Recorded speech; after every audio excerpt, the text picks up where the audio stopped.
منور صبح کر لے اور روشن شام کرتا چل، تو اپنی آخرت کے واسطے کچھ کام کرتا چل، بھلا اس چند دن کی زندگی کا کیا ٹھکانہ ہے، اگر کچھ ہو سکے تو خدمت اسلام کرتا چل۔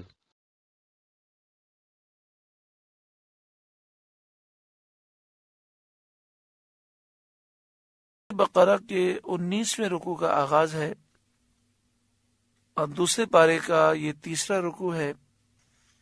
اللہ رب العالمین نے ارشاد فرمایا، یا ایھا الذین آمنوا استعینوا بالصبر والصلاۃ، اے ایمان والوں صبر اور نماز سے مدد چاہو۔ حدیث پاک میں ہے کہ سید عالم صلی اللہ علیہ وسلم کو جب کوئی سخت مہم پیش آتی نماز میں مشغول ہو جاتے۔ نماز سے مدد چاہنے میں نماز استسقاء، صلاۃ حاجت وغیرہ داخل ہیں، یعنی انسان کو اگر کوئی حاجت ہو تو 2 رکعت نفل پڑھے صلاۃ حاجت کی نیت سے، کوئی پریشانی ہے تو 2 رکعت نفل پڑھے صلاۃ حاجت کی نیت سے، اللہ تعالیٰ کی بارگاہ میں دعا کرے۔ اسی طرح نماز استسقاء، بارش نہ برسے تو ایک مخصوص نماز پڑھی جاتی ہے بارش کے طلب کے لیے۔ تو پیارے آقا صلی اللہ علیہ وآلہ وسلم کی عادت کریمہ کہ جب بھی کوئی سخت مہم پیش آتی تو آپ نماز میں مشغول ہو جاتے۔ ایک طرف تو یہ عمل ہے اور یہ تعلیمات ہیں، اور دوسری طرف ہمارا حال یہ ہے کہ ایک آدمی پریشان ہوتا ہے تو نماز چھوڑ دیتا ہے، ایسے بھی لوگ ہیں۔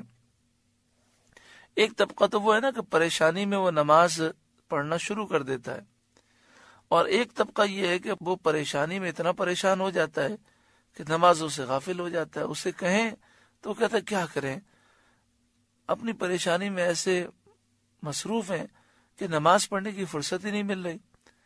ارے بھائی، آپ نماز پڑھیں اور دل لگا کے پڑھیں، اللہ تعالیٰ سے دعائیں مانگیں، انشاءاللہ نماز کی برکت سے اور صبر کی برکت سے اللہ تعالیٰ کی مدد حاصل ہوگی اور ساری پریشانیاں دور ہو جائیں گی۔ یا ایھا الذین آمنوا استعینوا بالصبر والصلاۃ، اے ایمان والوں صبر اور نماز سے مدد چاہو، یعنی صبر اور نماز کے ذریعے مدد چاہو۔ اللہ تعالیٰ کی مدد چاہیے تو صبر اور نماز اس کا ذریعہ ہے۔ صبر کا دامن تھامو اور نمازوں کی پابندی کرو، بلکہ نوافل کی طرف مشغول ہو جاؤ، اللہ تعالیٰ کی طرف سے تمہیں غیبی مدد حاصل ہوگی۔ ان اللہ مع الصابرین، بے شک اللہ تعالیٰ صبر کرنے والوں کے ساتھ ہے، اس کی رحمت، اس کی مدد صابروں کے ساتھ ہے۔ صبر کس چیز کا نام ہے؟ صبر واویلا کا نام نہیں ہے کہ کوئی شخص واویلا کرے، شکوہ شکایات کرے، شور شرابہ کرے، چیخ و پکار کرے اور پھر کہے جی میں تو صبر ہی کر رہا ہوں۔ صبر اللہ تعالیٰ کی رضا پر راضی رہنے کا نام ہے۔ جو صبر کرنے والا ہوتا ہے وہ واویلا نہیں کرتا، شور شرابہ نہیں کرتا، بلکہ وہ کہتا ہے انا للہ و انا الیہ راجعون، بے شک ہم اللہ کے ہیں اور بے شک ہمیں اللہ ہی کی طرف لوٹنا ہے، ہم تو صبر کرنے والے ہیں، اللہ کی رضا پر راضی ہیں، یہ کہہ کر وہ خاموش ہو جاتا ہے۔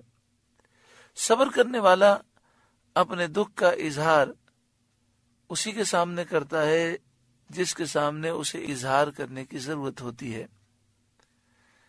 صبر کرنے والا اللہ رب العالمین کے فضل کو یاد کرتا ہے اور اس کی نعمتوں کو یاد کرتا ہے، اور وہ یہ سوچتا ہے کہ ایک تکلیف آ گئی تو کیا ہوا، کروڑوں نعمتیں موجود ہیں، ہم تو اس کی رضا پر راضی ہیں۔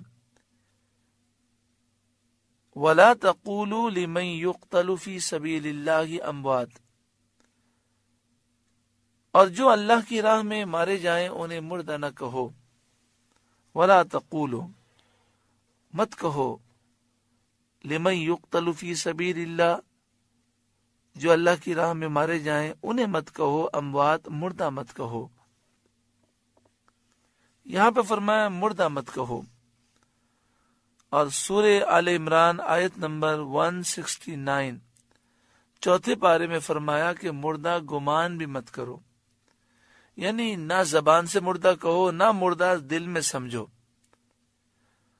وَلَا تَحْسَبَنَّ الَّذِينَ قُتِلُوا فِي سَبِيلِ اللَّهِ أَمْوَاتًا، اور تم ہرگز ان لوگوں کو کہ جو اللہ کی راہ میں مارے گئے انہیں مردہ مت سمجھنا، بل احیاء عند ربهم یرزقون، بلکہ وہ زندہ ہیں، اپنے رب کے یہاں روزی پاتے ہیں، انہیں روزی دی جاتی ہے۔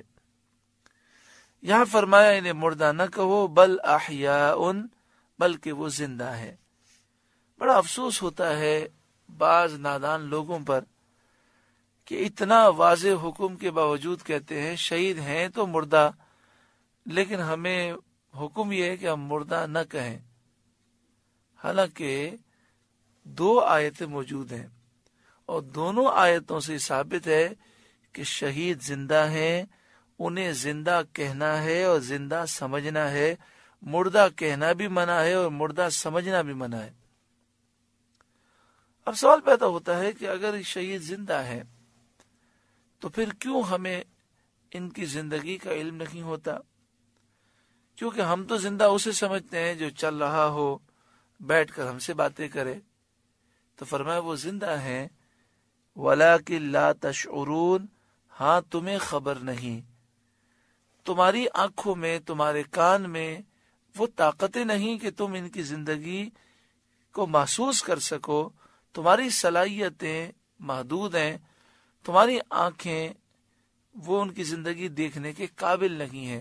جب اللہ نے فرما دیا وہ زندہ ہیں، انہیں زندہ سمجھنا ہے، تو ہم پہ لازم ہے کہ ہم اپنی عقل کے گھوڑے نہ دوڑائیں بلکہ زندہ سمجھیں اور زندہ کہیں۔ یہی ایمان ہے اور یہی قرآن مجید فرقان حمید کی آیات تقاضا کر رہی ہیں۔ اس آیت کریمہ کا شان نزول یہ ہے کہ یہ آیت شہدائے بدر کے حق میں نازل ہوئی۔ لوگ شہدائے بدر کے حق میں کہتے تھے کہ فلاں کا انتقال ہو گیا، وہ دنیاوی آسائش سے محروم ہو گیا، ان کے حق میں یہ آیت نازل ہوئی کہ انہیں مردہ مت کہو، اور سورہ آل عمران میں فرمایا انہیں مردہ مت سمجھو۔ سورہ آل عمران میں تو آگے یہ بھی فرمایا آیت نمبر 170 میں فرحین بما آتاہم اللہ من فضلہ، یہ شہداء اللہ کی ان نعمتوں پر خوشیاں مناتے ہیں جو اللہ نے اپنے فضل سے انہیں نعمتیں جنت میں عطا فرمائی۔ وَيَسْتَبْشِرُونَ بِالَّذِينَ لَمْ يَلْحَقُوا بِهِمْ مِنْ خَلْفِهِمْ، اور خوشیاں مناتے ہیں ان شہداء کی جو ابھی ان سے نہیں ملے، بعد میں آنے والے ہیں، یعنی انہیں اس بات کا علم دیا جاتا ہے کہ اب فلاں شہید ہو کر تمہارے ساتھ ملنے والا ہے، تو اس کا استقبال کرتے ہیں، اس کی خوشی مناتے ہیں۔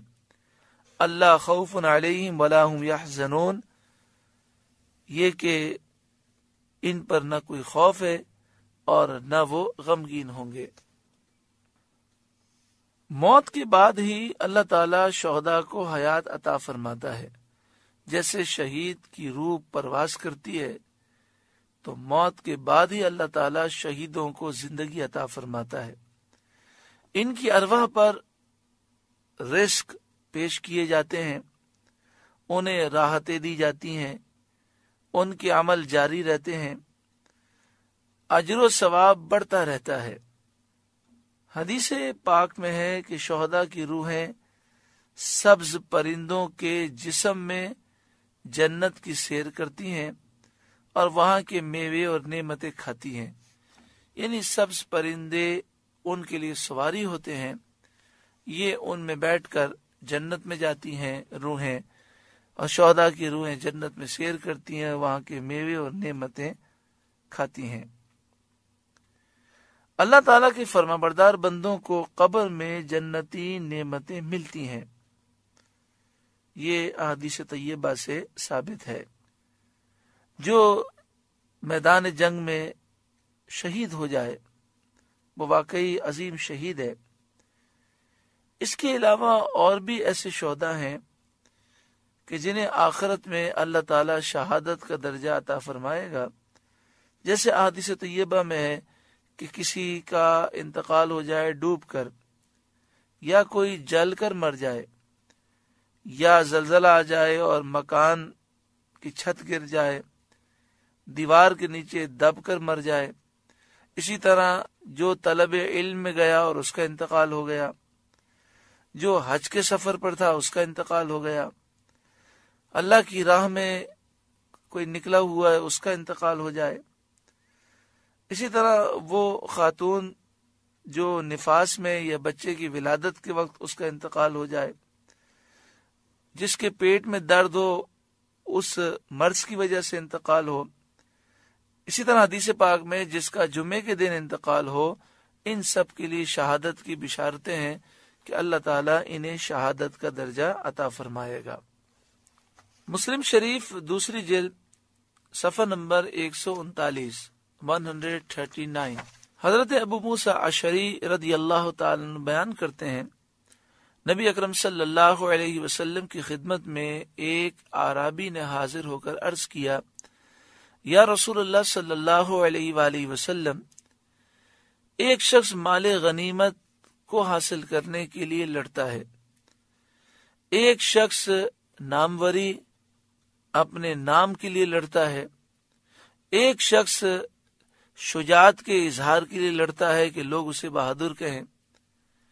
یا رسول اللہ، ان میں سے اللہ کے لیے لڑنے والا کون ہے؟ رسول اللہ صلی اللہ علیہ وآلہ وسلم نے فرمایا، جو شخص اللہ کے دین کی سربلندی کے لیے جہاد کرے وہی در حقیقت اللہ کی راہ میں جہاد کرنے والا ہے۔ تو دین کی سربلندی کے لیے جہاد کرنا چاہیے، اس میں اپنے نام کی فکر یا لوگ مجھے بہادر کہیں یا مال حاصل ہو، اس طرح کی کوئی سوچ نہیں ہونی چاہیے۔ یہاں پر یہ بات یاد رکھیے کہ شہید زندہ ہیں، اللہ تعالی نے شہیدوں سے بلند مقام عطا فرمایا انبیاء کو، تو انبیاء بھی زندہ ہیں اور شہیدوں سے ان کی زندگی زیادہ پاورفل ہے۔ مسلم شریف پہلی جلد صفحہ نمبر 94 حضرت عبداللہ بن عباس رضی اللہ تعالی عنہما بیان کرتے ہیں، رسول اللہ صلی اللہ علیہ وآلہ وسلم وادی ازرق میں گزرے۔ آپ نے فرمایا، کون سی وادی ہے؟ صحابہ نے عرض کیا، یہ وادی ازرق ہے۔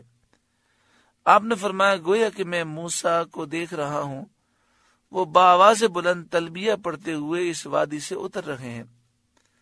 پھر آپ وادی حرشہ سے گزرے۔ آپ نے فرمایا، یہ کون سی وادی ہے؟ صحابہ نے عرض کیا، یہ وادی حرشہ ہے۔ آپ نے فرمایا، گویا کہ میں یونس کی طرف دیکھ رہا ہوں، یعنی حضرت یونس علیہ السلام کی طرف۔ وہ ایک سرخ رنگ کی فربہ اونٹنی پر سوار ہیں، جس کی لگام کھجور کی چھال کی ہے۔ انہوں نے ایک اونی جبہ پہنا ہوا ہے اور وہ لبیک اللہم لبیک کہتے ہوئے اس وادی سے گزر رہے ہیں۔ اس سے معلوم ہوا کہ انبیاء حیات بھی ہیں اور وہ حج کے لیے بھی تشریف لے جاتے ہیں۔ مسلم شریف دوسری جلد صفحہ نمبر 268 حضرت انس رضی اللہ تعالیٰ عنہ بیان کرتے ہیں، رسول اللہ صلی اللہ علیہ وسلم نے فرمایا، میں موسیٰ کے پاس سے گزرا، اس وقت وہ اپنی قبر میں نماز پڑھ رہے تھے۔ اس سے معلوم ہوا کہ انبیاء قبروں میں حیات ہیں اور وہ قبر میں نماز بھی ادا فرماتے ہیں۔ مسلم شریف پہلی جلد صفحہ نمبر 96 پر ہے، حضرت ابو ہریرہ رضی اللہ تعالی عنہ بیان کرتے ہیں، رسول اللہ صلی اللہ علیہ وآلہ وسلم نے فرمایا، میں نے اپنے آپ کو انبیاء علیہ السلام کی ایک جماعت میں پایا، یعنی شب معراج۔ میں نے دیکھا کہ موسیٰ نماز پڑھ رہے ہیں اور ان کے بال قبیلہ شنوا کے لوگوں کی طرح گھنگریالے ہیں، اور اس وقت عیسیٰ بن مریم کھڑے ہوئے نماز پڑھ رہے تھے۔ عروہ بن مسعود ثقفی ان سے بہت مشابہ ہیں، اور اس وقت ابراہیم کھڑے ہوئے نماز پڑھ رہے تھے اور تمہارے نبی ان کے ساتھ سب سے زیادہ مشابہ ہیں۔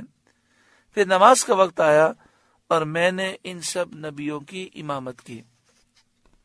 تو ان تمام روایات سے معلوم ہوا کہ شہید بھی زندہ ہیں، اللہ کے نبی بھی زندہ ہیں، اور اللہ کے نبی کی حیات شہیدوں سے بھی افضل و اعلیٰ ہے۔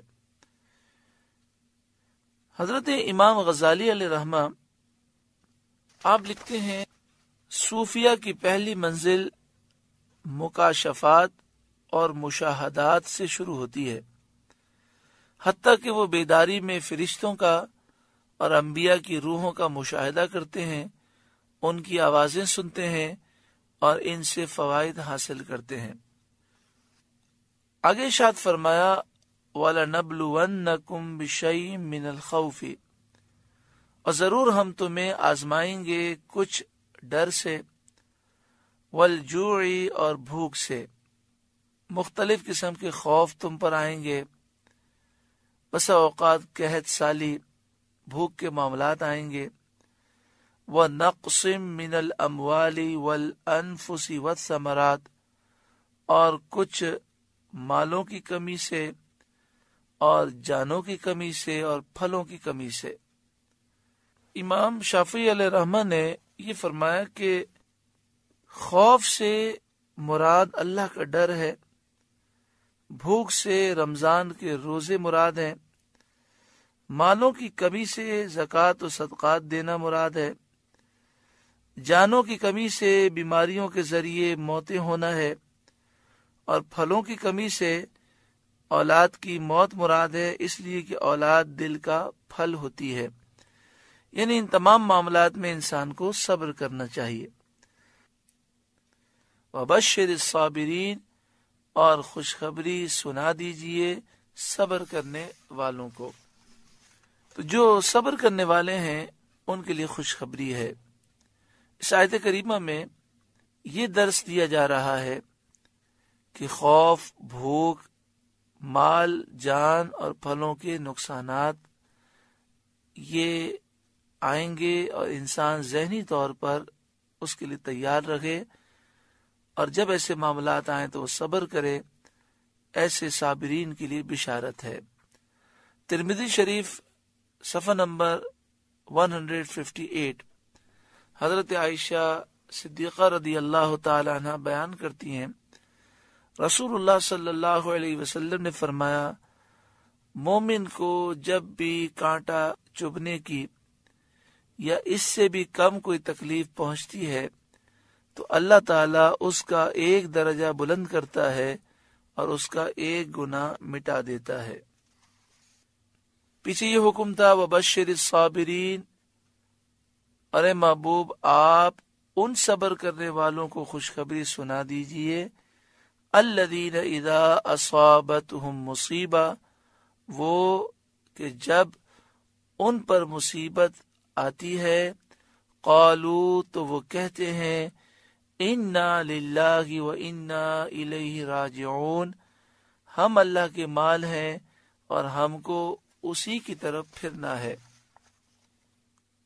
اس میں ہمیں یہ تعلیم دی گئی کہ جب بھی کوئی پریشانی آئے، چاہے وہ مصیبت چھوٹی ہو چاہے بڑی ہو، بندے کو چاہیے کہ وہ کہے انا للہ و انا الیہ راجعون۔ حدیث شریف میں ہے کہ مصیبت کے وقت انا للہ و انا الیہ راجعون پڑھنا رحمت الہی کا سبب ہوتا ہے، یعنی اس کے پڑھنے سے اللہ کی رحمتیں نازل ہوتی ہیں۔ حدیث شریف میں ہے کہ سید عالم صلی اللہ علیہ وسلم نے فرمایا، جب کسی بندے کا بچہ مرتا ہے، اللہ تعالی فرشتوں سے فرماتا ہے، تم نے میرے بندے کے بچے کی روح قبض کی؟ وہ عرض کرتے ہیں کہ ہاں یا رب۔ پھر اللہ فرماتا ہے، تم نے اس کے دل کا پھل لے لیا؟ وہ عرض کرتے ہیں ہاں یا رب۔ پھر اللہ تعالیٰ فرماتا ہے، اس پر میرے بندے نے کیا کہا؟ فرشتے عرض کرتے ہیں، اس نے تیری حمد کی اور انا للہ و انا الیہ راجعون پڑھا، اللہ فرماتا ہے اس کے لیے جنت میں مکان بناؤ اور اس کا نام بیت الحمد رکھو۔ مسلم شریف پہلی جلد صفحہ نمبر 300۔ حضرت ام سلمہ رضی اللہ تعالی عنہ بیان کرتی ہیں، میں نے رسول اللہ صلی اللہ علیہ وسلم سے سنا کہ جب مسلمان پر کوئی مصیبت آئے اور وہ اللہ کے حکم کے مطابق انا للہ و انا الیہ راجعون پڑھے اور یہ دعا کرے اللہم اجرنی فی مصیبتی واخلف لی خیرا منہا، اے اللہ مجھے اس مصیبت پر اجر عطا فرما اور مجھے اس کا بہتر بدل عطا فرما، تو اللہ تعالیٰ اس کو اس سے بہتر بدل عطا فرمائے گا۔ یعنی اس حدیث پاک میں ہے کہ جب بھی کوئی پریشانی مصیبت آئے تو بندہ کہے انا للہ و انا الیہ راجعون اور پھر یہ دعا پڑھے اللہم اجرنی فی مصیبتی واخلف لی خیرا منہا، اے اللہ اس مصیبت پر مجھے اجر عطا فرما اور مجھے اس کا بہتر بدل عطا فرما، تو انشاءاللہ تعالی جو نقصان ہوا ہے وہ نفع سے بدل جائے گا، یعنی اللہ تعالیٰ اس سے بہتر بدل عطا فرمائے گا۔ حضرت ام سلمہ رضی اللہ تعالی عنہ آپ فرماتی ہیں جب میرے شوہر کا انتقال ہوا تو حضرت ابو سلمہ بڑے نیک صالح شخص تھے اور بیوی بچوں کا بہت زیادہ خیال رکھنے والے تھے۔ جب ان کا انتقال ہوا اور میں بیوہ ہو گئی تو میں نے انا للہ و انا الیہ راجعون کہا اور یہ دعا کی اللہم اجرنی فی مصیبتی واخلف لی خیرا منہا۔ پھر میں سوچنے لگی کہ اس حدیث پاک میں یہ ہے کہ جو ایسا کہتا ہے اللہ تعالیٰ اسے اچھا بدل عطا فرماتا ہے، تو ابو سلمہ انتقال کر گئے، اس کا اچھا بدل کیا ہو سکتا ہے؟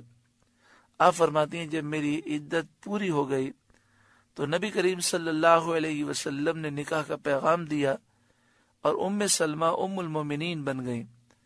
تو آپ کہتی ہیں کہ نبی کریم صلی اللہ علیہ وآلہ وسلم کے برابر تو کوئی نہیں ہو سکتا، آپ تو عظیم اخلاق کے حامل ہیں۔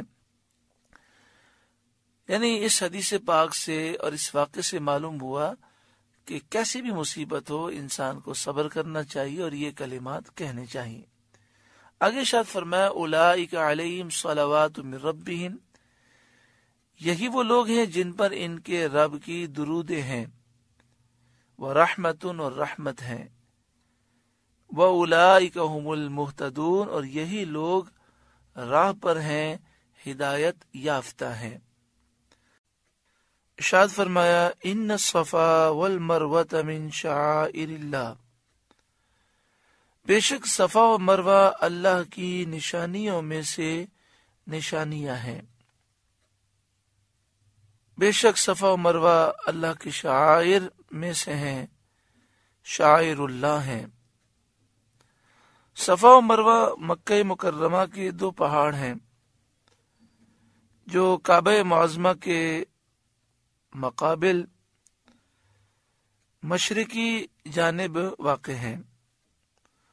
مروہ شمال کی طرف مائل ہے اور صفا جنوب کی طرف، جبل ابی قبیس کے دامن میں ہے۔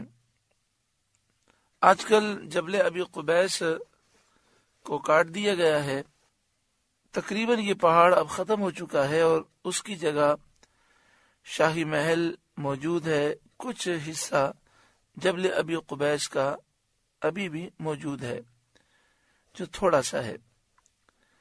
حضرت بی بی ہاجرہ اور حضرت اسماعیل علیہ السلام نے ان دونوں پہاڑوں کے قریب اس مقام پر جہاں زمزم کا کنواں ہے بحکم الہی سکونت اختیار فرمائی۔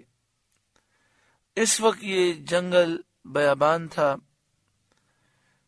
یہ صحرا تھا، نہ یہاں سبزہ تھا، نہ پانی، نہ کھانے پینے کا کوئی سامان۔ رضا الہی کے لیے ان مقبول بندوں نے صبر کیا حضرت اسماعیل علیہ السلام اس وقت شیر خوار بچے تھے. آپ اپنی والدہ کی گود میں تھے اور سخت پیاس کی وجہ سے آپ کی بے قراری آپ کی والدہ پر ظاہر ہوئی. حضرت بی بی ہاجرہ بےتاب ہو کر کوہ صفا پر تشریف لے گئی. وہاں بھی پانی نہ پایا تو وہاں دور انہوں نے نظریں دوڑائیں کہ شاید کوئی قافلہ آ رہا ہو تو میں اشارہ کروں کہ اس طرف آؤ. پھر اتر کر نشیب کے میدان میں دوڑتی ہوئی مروہ تک پہنچی. پھر وہاں اوپر چڑھ کر آپ نے دور دیکھا کہ کوئی قافلہ آ رہا ہو تو میں اسے اشارہ کروں. درمیان میں ایک ایسا مقام آتا تھا کہ جہاں آپ کے درمیان اور حضرت اسماعیل علیہ السلام کے درمیان ایک پہاڑی ٹیلا آ جاتا تو آپ وہاں تیز دوڑتی، جسے آج میلین اخدرین کہا جاتا ہے. یہ وہ مقام ہے کہ جب حج کرنے والا یا عمرہ کرنے والا سعی کرتا ہے تو اس مقام پر وہ اپنی رفتار بڑھا دیتا ہے. تو آپ صفا سے مروہ گئیں، مروہ سے صفا آئیں. اس طرح 7 مرتبہ گردش ہوئی. اللہ تعالی نے ان اللہ مع الصابرین کا جلوہ اس طرح ظاہر فرمایا کہ اللہ فرماتا ہے بے شک اللہ صبر کرنے والوں کے ساتھ ہے. تو اس کا جلوہ اس طرح ظاہر فرمایا کہ غیب سے ایک چشمہ زمزم نمودار اللہ تعالی نے فرمایا، اور ان کے صبر و اخلاص کی برکت سے ان کے اتباع میں ان دونوں پہاڑوں کے درمیان دوڑنے والوں کو مقبول بارگاہ کیا، اور ان دونوں مقام کو دعا کی قبولیت کا مقام بنایا گیا. حضرت بی بی ہاجرہ رضی اللہ تعالی عنہا نے جب دیکھا حضرت اسماعیل علیہ السلام کی ایڑیوں کی رگڑ سے یہ چشمہ پیدا ہوا ہے اور پانی بڑھتا ہی جا رہا ہے، تو آپ نے ایک دائرہ کھینچا اور اس پانی سے آپ نے کہا زم زم. عبرانی زبان میں زم کے معنی ہے رک جا، زم زم رک جا رک جا. اللہ والوں کی حکومتیں پانی پر بھی ہوتی ہیں، تو جو آپ نے دائرہ کھینچا تھا پانی وہاں کا رک گیا اور اس سے آگے نہ بڑھا. پیارے آقا صلی اللہ علیہ وآلہ وسلم فرماتے ہیں اگر بی بی ہاجرہ اس پانی کو نہ روکتی تو یہ پانی پوری دنیا میں پھیل جاتا. زمزم یہ وہ پانی ہے کہ جسے اللہ تبارک و تعالی نے شفا کا ذریعہ بنایا. حضرت اسماعیل علیہ السلام کی ایڑیوں کی رگڑ کی برکتیں بھی شامل ہیں، اور حدیث پاک میں ہے کہ نبی اکرم صلی اللہ علیہ وآلہ وسلم نے زمزم شریف میں اپنا لعاب دہن مبارک بھی ڈالا ہے. تو اس سے دوہری برکتیں ہیں. دنیا اس پر حیران ہے، بڑی اس پر تحقیقات کی گئی. دنیا کے بڑے بڑے سائنسدانوں کا یہ کہنا ہے کہ پوری دنیا کے تمام پانیوں میں سب سے زیادہ طاقتور پانی، کہ انسانی جسم کے لیے جتنی چیزوں کی ضرورت ہے اللہ تعالیٰ نے زمزم میں عطا فرمائی ہیں. یہ پیاس بھی بجھاتا ہے اور بھوک بھی مٹاتا ہے. اگر کوئی صرف زمزم پر گزارا کرے مکہ مکرمہ پہنچ کر اور کھانا نہ کھائے تو بھی اس کی جسم کی تمام ضروریات زمزم شریف سے پوری ہو جاتی ہیں.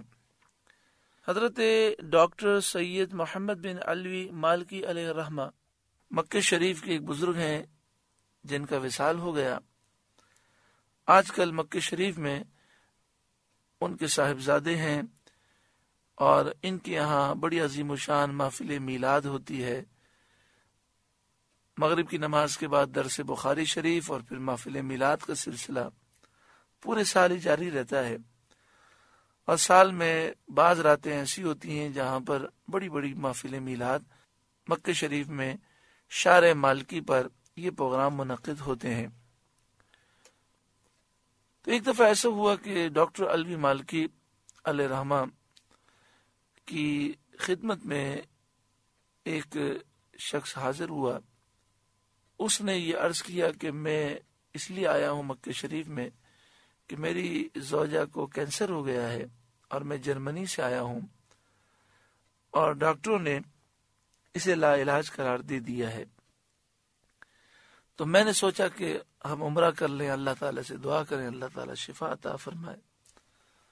جب یہ ڈاکٹر الوی مالکی علیہ رحمہ کی خدمت میں حاضر ہوئے تو اس وقت درس بخاری میں زمزم کا ذکر تھا، اور انہوں نے فرمایا کہ نبی اکرم صلی اللہ علیہ وآلہ وسلم فرماتے ہیں زمزم جس نیت سے پیئیں زمزم اسی کے لیے ہے، یعنی جس حاجت کی نیت کر کے پیئیں وہ حاجت پوری ہوتی ہے، جس بیماری کی شفا یابی کی نیت کر کے پیئیں تو اللہ تبارک و تعالی شفا عطا فرماتا ہے۔ تو حضرت ڈاکٹر الوی مالکی علیہ رحمہ نے فرمایا کہ آپ جب مکہ شریف آئے ہیں تو اپنی زوجہ سے کہیں کہ وہ نہ کھانا کھائیں نہ کوئی اور پانی پیئیں، دن رات صرف زمزم پئیں اور اسی پر گزارا کریں۔ ان کا بیان یہ ہے کہ 40 دن تک ہم مکہ شریف رہے، تو 40 دن تک ان کی زوجہ صرف زمزم پر گزارا کرتی رہیں، اور پھر الحمدللہ ان کی طبیعت بحال ہو گئی۔ جرمنی جا کر انہوں نے اپنے ٹیسٹ کرائے تو ڈاکٹروں نے کہا کہ کینسر کا وجود ختم ہو چکا ہے۔ اللہ تبارک و تعالی نے اس پانی میں بڑی طاقت رکھی ہے۔ ایک عجیب بات جو سائنٹسٹ کہتے ہیں، جس پر دنیا کے سائنسدان حیران ہے، کہ اگر 5 لیٹر یا 10 لیٹر پانی کا کین ہو اور اس میں 1 گلاس زمزم کا ملا دیا جائے تو زمزم میں اتنی طاقت ہے کہ وہ سارے پانی کو زمزم کی تاثیر والا بنا دیتا ہے، یعنی اس میں بھی وہی خوبیاں پیدا ہو جاتی ہیں کہ جو اللہ تعالیٰ نے زمزم میں پیدا فرمائی ہیں، اس میں بھی وہ توانائی اور وہ انرجی پیدا ہو جاتی ہے۔ سائنسدان اس پر حیران ہیں کہ مکہ شریف میں دور دور تک زمین میں پانی کا نام و نشان نہیں ہے، لیکن یہ زمزم کے کنویں میں پانی اتنی تیزی سے آتا ہے کہ 1 منٹ میں سینکڑوں لیٹر پانی جمع ہو جاتا ہے۔ کئی بڑی بڑی موٹریں لگی ہیں اور مسلسل وہ پانی کھینچ رہی ہیں، لیکن پانی ختم ہونے کا نام نہیں لیتا۔ پورے سال میں لاکھوں کروڑ لیٹر لوگ پانی پیتے ہیں، اور بڑی تیزی سے چاروں طرف زمزم کے کنویں میں چاروں طرف سے پانی آتا ہے۔ تقریباً 10 سے 15 سال گزر گئے، اس پر وہ تحقیقات کر رہے ہیں کہ یہ پانی کہاں سے آتا ہے اور زمین میں پانی کی نالیاں رگیں کہاں سے ہیں، لیکن وہ اس میں ناکام ہے۔ یہ خاص کرم ہے اللہ رب العالمین نے اس امت محمدیہ صلی اللہ علیہ وسلم پر، نبی اکرم صلی اللہ علیہ وآلہ وسلم کے صدقے میں بڑے کرم فرمائے۔ ان میں سے ایک کرم یہ ہے کہ اللہ تعالیٰ نے ہمیں زمزم جیسی عظیم نعمت عطا فرمائی۔ یہاں فرمایا گیا کہ ان الصفا والمروہ من شعائر اللہ، بے شک صفا و مروہ اللہ کی نشانیوں میں سے نشانیاں ہیں۔ صفا مروہ شعائر اللہ ہیں، اللہ کی شعائر ہیں۔ صفا مروہ تو محض پہاڑیاں ہیں، دنیا میں ہزاروں لاکھوں پہاڑ ہیں، ٹیلے ہیں، تو یہ تو چھوٹی چھوٹی پہاڑیاں ہیں، ان کو اللہ کی نشانیاں شاعر کیوں کہا گیا؟ تو بات بالکل واضح ہے کہ ان پہاڑیوں کو نسبت ہے اللہ والی سے، حضرت بی بی ہاجرہ رضی اللہ تعالی عنہا سے، اور جس چیز کو اللہ والوں سے نسبت ہو جائے وہ چیزیں اللہ کی نشانیاں ہوتی ہیں، کیونکہ ان چیزوں کو دیکھ کر اللہ والے یاد آتے ہیں، اور اللہ والے جب یاد آتے ہیں تو بندے کو اللہ یاد آتا ہے۔ آپ پورے اسلام کی تعلیمات دیکھیں تو نسبتوں کی بہاریں ہیں۔ مقام ابراہیم، ابراہیم علیہ السلام سے نسبت، صفا مروہ اور اس کے درمیان دوڑنا، یہ حضرت بی بی ہاجرہ سے نسبت، زمزم شریف کی برکتیں، حضرت اسماعیل کی نسبتیں، نبی اکرم صلی اللہ علیہ وآلہ وسلم کے لعاب دہن کی نسبتیں، یہ ساری نسبتوں کی اہمیت اور برکتیں ظاہر کرنے والی چیزیں ہیں، اور یہی اہل سنت کا عقیدہ ہے کہ جس چیز سے اللہ والوں کو نسبت ہو جائے اس کی تعظیم کرنی چاہیے، اور وہ اللہ کی نشانیاں ہوتی ہیں۔ جہاں اللہ والوں کے مزارات ہوتے ہیں، وہ مزارات بھی اللہ کی نشانیاں ہیں کہ انہیں دیکھ کر اللہ والے کی یاد آتی ہے۔ وہاں اللہ والوں کے جسم اقدس ہوتے ہیں، ان کی روحیں متوجہ ہوتی ہیں، اور اللہ کی رحمتیں ایسی نازل ہوتی ہیں کہ صاحب مزار کے قریب جا کر دعا مانگی جائے تو اللہ تعالی دعائیں قبول فرماتا ہے۔ حضرت امام شافعی علیہ رحمہ روزانہ امام اعظم ابو حنیفہ رضی اللہ تعالیٰ عنہ کے مزار پر انوار پر حاضر ہوتے۔ آپ فرماتے ہیں جب بھی مجھے کوئی مسئلہ سمجھ میں نہ آتا تو میں امام اعظم کے دربار میں حاضر ہوتا، 2 رکعت نفل پڑھ کر دعا مانگتا تو اللہ تعالیٰ امام اعظم کے صدقے میں کرم فرماتا اور میری مشکل آسان ہو جاتی۔ آگے فرمایا فمن حج البیت او اعتمر، تو جو اس گھر کا حج یا عمرہ کرے، فلا جناح علیہ ان یطوف بہما، اس پر کچھ گناہ نہیں کہ ان دونوں کے پھیرے کرے، یعنی صفا مروہ کے درمیان سعی کرنے میں کوئی حرج والی بات نہیں ہے۔ حج کرے یا عمرہ کرے، اسے صفا مروہ کے درمیان سعی کرنی چاہیے، اور اس میں کوئی حرج والی بات نہیں، کوئی پریشانی والی بات نہیں ہے۔ شان نزول اس کا یہ ہے کہ زمانے جاہلیت میں صفا مروہ پر 2 بت رکھے ہوئے تھے۔ صفا پر جو بت تھا اس کا نام اصاف تھا، اور جو مروہ پر بت تھا اس کا نام نائلہ تھا۔ ایک روایت یہ ہے کہ اصاف یہ مرد تھا اور نائلہ عورت تھی۔ ان دونوں نے اس مقام پر غلط کام کیا تھا تو اللہ کا قہر ان پر نازل ہوا اور یہ پتھر بن گئے گناہ کرنے کی وجہ سے۔ تو اس زمانے کے لوگوں نے صفا و مروہ پر ان پتھروں کو رکھ دیا تاکہ لوگ اصاف اور نائلہ کو دیکھیں اور عبرت حاصل کریں، اور آئندہ کوئی اس مقام کے اور حرم شریف کے تقدس کو پامال نہ کرے۔ لیکن پھر آہستہ آہستہ زمانہ گزرتا گیا، لوگ بھولتے گئے، کیونکہ اکثر ایسا ہوتا ہے لوگ ماضی سے غافل ہو جاتے ہیں۔ پھر لوگ ایک دوسرے سے پوچھتے کہ یہ کیوں رکھے گئے ہیں، کسی کے پاس کوئی جواب نہ تھا۔ پھر شیطان نے ان کے دل میں یہ ڈالا کہ تمہارے آباء و اجداد نے یہ اس لیے رکھے ہیں کہ یہ ان کی پوجا کرتے تھے۔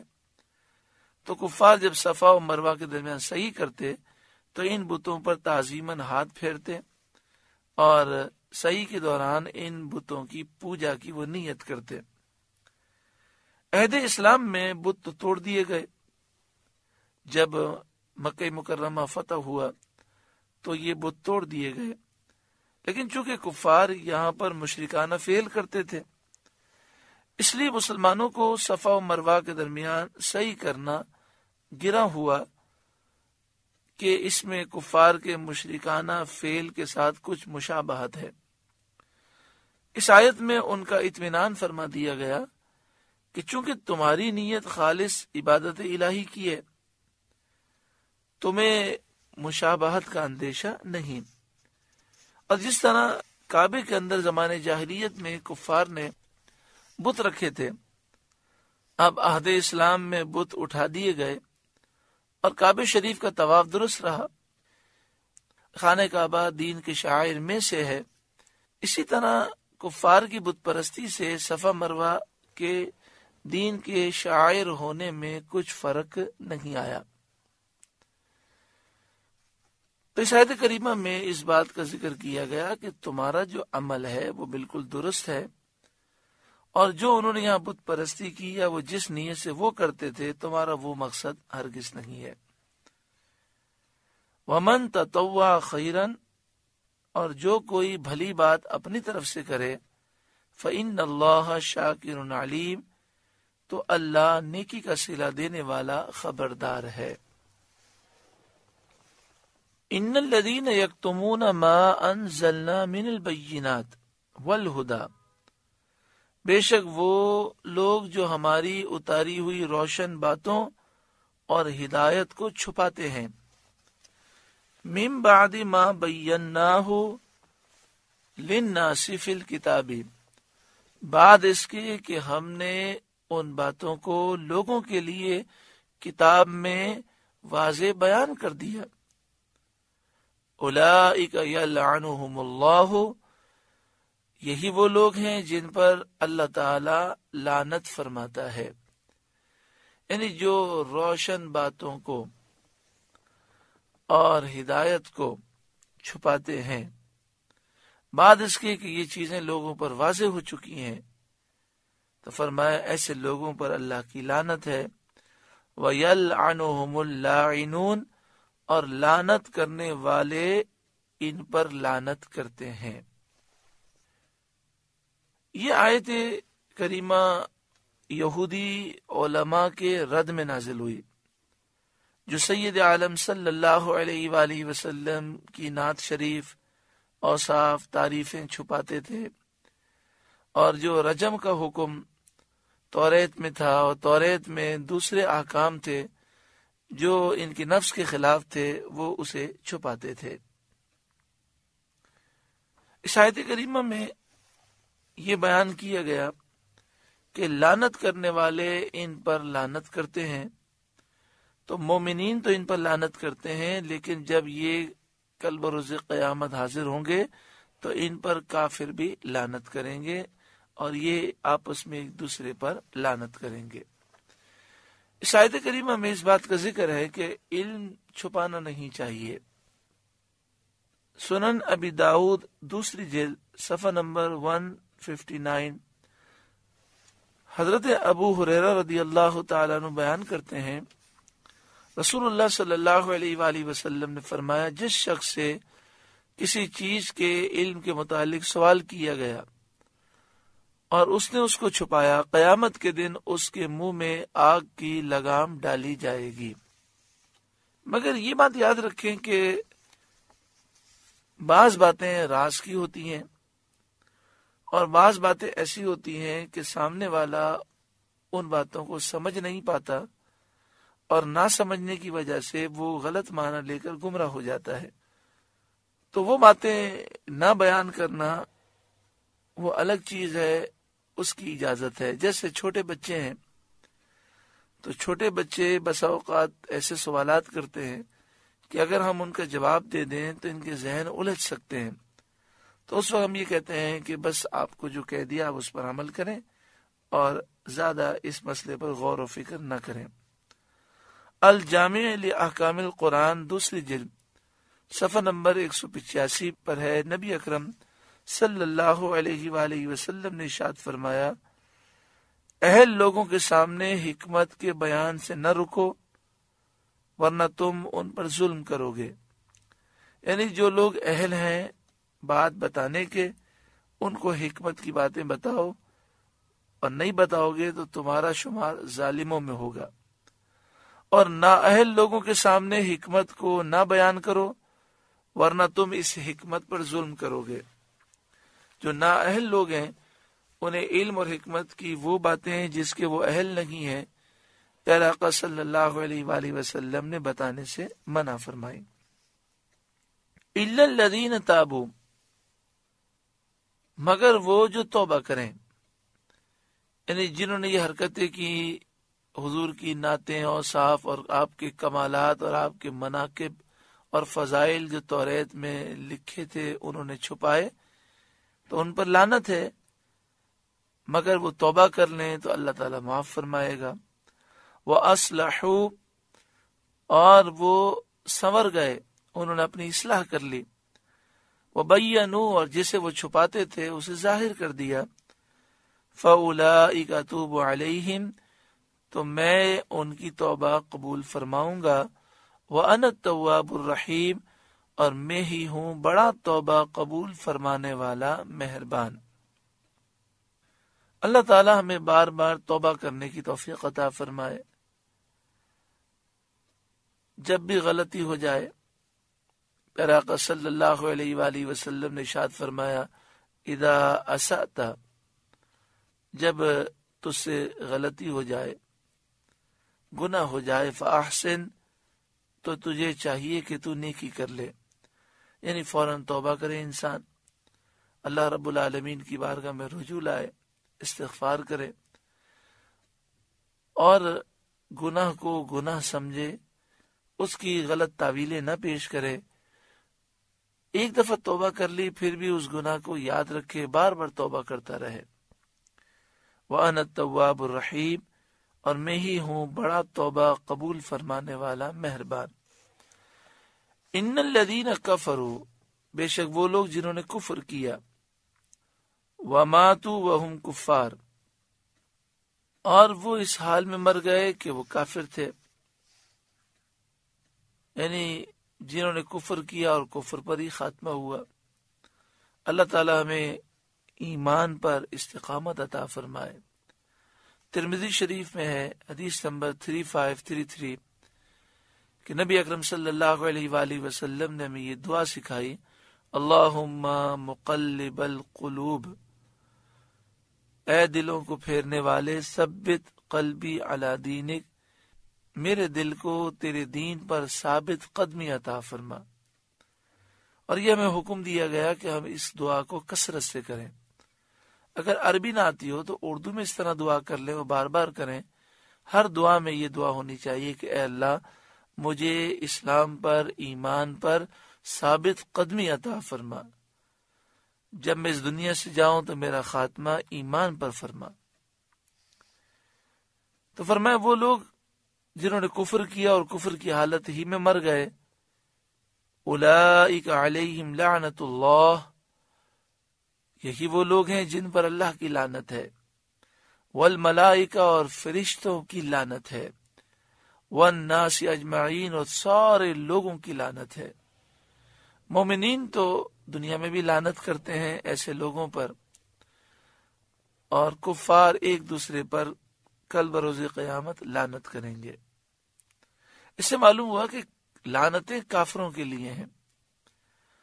بخاری شریف دوسری جلد صفحہ نمبر 893، حضرت ثابت بن ضحاک رضی اللہ تعالیٰ عنہ بیان کرتے ہیں، رسول اللہ صلی اللہ علیہ وآلہ وسلم نے فرمایا، جس شخص نے مسلمان کو لعنت کی یہ اس کو قتل کرنے کی طرح ہے۔ یعنی مسلمان پر لعنت کرنا کتنی بری چیز ہے کہ فرمایا مسلمان کو کسی نے لعنت کی تو یہ اس کو قتل کرنے کی طرح ہے، جس طرح قتل کتنا بڑا گناہ ہے۔ آج یہ عام مسئلہ ہے، ایک مسلمان پر بغیر کسی شرعی وجہ کے لعنت کی جاتی ہے۔ ہاں، جو جھوٹ بولتا ہے تو ہم یہ کہہ سکتے ہیں کہ جھوٹوں پر اللہ کی لعنت، ظالموں پر اللہ کی لعنت۔ اسی طرح جو یہود و نصارہ ہیں ان پر لعنت، اور جو یہود و نصارہ کے پٹھو ہیں اور پٹھو بن کر اسلام کو مٹانا چاہتے ہیں، ملک میں اسلامی نظام کو ختم کرنا چاہتے ہیں، ناموس رسالت کے جو محافظین ہیں ان کے وہ دشمن ہیں، تو اللہ تعالیٰ کی ایسے لوگوں پر لعنت ہو، وہ برباد ہوں کہ انہوں نے ناموس رسالت کے مسئلے کو اہمیت نہیں دی، اور یہ یہود و نصارہ کے پیروکار ہیں اور دین کو نقصان پہنچا رہے ہیں۔ تو یہ کہا جا سکتا ہے کہ جتنے بھی دین کو نقصان پہنچانے والے ہیں ان پر اللہ کی لعنت ہو۔ لیکن ہمارے یہاں پر دین کے معاملات میں تو کسی کو کوئی درد نہیں ہوتا عام طور پر، یہ لعنتیں عام طور پر دنیاوی معاملات میں ایک دوسرے کو دی جاتی ہیں، اور تعین کر کے لعنتیں دی جاتی ہیں کہ فلاں پہ لعنت ہو، اس نے دعوت میں نہیں بلایا، فلاں پہ لعنت ہو، اس نے ہمیں یوں کہہ دیا۔ اللہ تعالی ہمیں اپنی ذات کے لیے کوئی معاملہ ہو تو درگزر کرنے اور معاف کرنے کی توفیق عطا فرمائے، اور جب دین کا نقصان ہو تو اس کے لیے ہمیں دل جلانے کی توفیق عطا فرمائے۔ خالدین فیہا، وہ اس میں ہمیشہ رہیں گے، ہر وقت وہ لعنت میں گرفتار رہیں گے۔ لا یخفف عنہم العذاب، ان سے عذاب ہلکا نہ کیا جائے گا۔ ولا هم ينظرون، اور نہ انہیں مہلت دی جائے گی۔ وَإِلَٰهُكُمْ إِلَٰهٌ وَاحِدٌ، اور تمہارا معبود ایک ہی معبود ہے۔ لا الہ الا هو الرحمن الرحیم، اس کے سوا کوئی معبود نہیں، وہ بڑی رحمت والا مہربان ہے۔ یہ آیت نمبر ہے سورہ بقرہ کی 163۔ اس آیت کریمہ کے بارے میں بڑی پیاری حدیث پاک ہے، سنن ترمذی حدیث نمبر 3478۔ حضرت اسماء بنت یزید رضی اللہ تعالیٰ عنہ بیان کرتی ہیں، رسول اللہ صلی اللہ علیہ وآلہ وسلم کو فرماتے ہوئے سنا کہ اللہ کا اسم اعظم ان دو آیتوں میں ہے، وَإِلَٰهُكُمْ إِلَٰهٌ وَاحِدٌ لَا إِلَٰهَ إِلَّا هُوَ الرَّحْمَٰنُ الرَّحِيمُ۔ اور سورہ آل عمران کی ابتدائی دو آیات الف لام میم اللہ لا الہ الا هو الحی القیوم۔ تو ایک تو یہ آیت کریمہ ہو گئی سورہ بقرہ کی آیت نمبر 163، اور دوسری سورہ آل عمران کی ابتدائی دو آیتیں۔ حدیث پاک میں ہے کہ ان میں اسم اعظم ہے۔ اس کا مطلب یہ ہے کہ یہ پڑھنے کے بعد اللہ تعالیٰ سے جو دعا مانگیں گے اللہ تعالیٰ عطا فرمائے گا۔ اللہ تعالیٰ ان آیتوں کی برکت سے ہماری تمام دلی جائز تمنائیں، دعائیں اور آرزویں خیر و عافیت کے ساتھ قبول و منظور فرمائے۔ الحمدللہ سورہ بقرہ کا 19واں رکوع مکمل ہوا۔ اللہ تعالیٰ اس رکوع کے نور سے ہمارے قلوب کو روشن و منور فرمائے۔ صفا مروہ کا ذکر ہوا، حج اور عمرے کا ذکر ہوا۔ دعا فرمائے اللہ تعالیٰ ہر سال حج مقبول و مبرور نصیب فرمائے، بار بار عمرہ مقبول عطا فرمائے، رمضان المبارک میں ہر سال عمرہ مقبول نصیب فرمائے، صفا و مروہ کے جلوے نصیب فرمائے، اور وہاں پر سعی کی ہم سب کو سعادت نصیب فرمائے۔ اللہ رب العالمین ہمیں زمزم کی برکتوں سے مالا مال فرمائے۔